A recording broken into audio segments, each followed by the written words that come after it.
Okay, our first story of the day comes from the Taiwan News. Australian journalists evacuated from China amid security concerns. Two reporters were placed under Australian diplomatic protection when Canberra negotiated with Beijing to allow journalists to leave China. Taipei.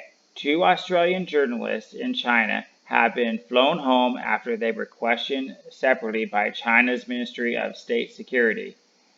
Bill Burritt, Beijing, correspondent for the Australian Broadcasting Corporation, ABC, and Michelle Smith, based in Shanghai for the Australian Financial Review, were told by Chinese officials last Thursday that they were persons of interest in an investigation into Chang Li's, an Australian anchor for state broadcasters CGTN, who was detained on August 14th. 7 uniformed police officers visited the home of the Brittles in Beijing and Smith in Shanghai simultaneously at 12:30 a.m. They were initially informed by the Chinese authorities that they were banned from leaving the country. Both reporters were placed under Australian diplomatic protection for 5 days while Canberra negotiated with Beijing to allow the journalists to leave China after a 1-hour interview, AFR said. Both reporters flew out of China on Monday night and arrived safely in Sydney Tuesday morning.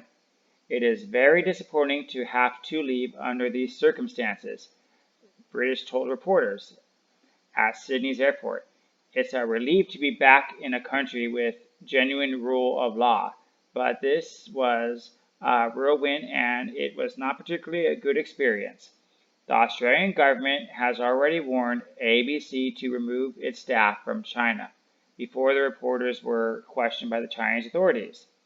The latest incident comes amid deteriorating relations between Australia and China after Canberra called for an independent investigation on the origins of the COVID-19 pandemic. Both sides have since engaged in tit-for-tat trade.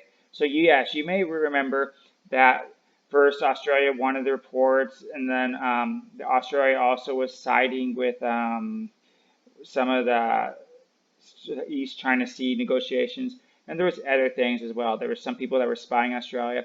So Australia and China have been having a lot of conflicts lately, and Beijing is just trying to strong arm their will to what they see fit for themselves. And Australia, some parts of Australia are fighting back, but other parts, like the capital Victoria, just accepted a Belt and Road grant for subways, all paid being to be created by China for the Belt and Road subway lines. Anyway, what do you think about this article? You remember just a few weeks ago that the U.S. Embassy in Texas for China was shut down, and then Chengdu for USA. So this is kind of going on globally right now, where a lot of disputes are happening. So leave your comments below, like, comment, subscribe, and let's get into the next story.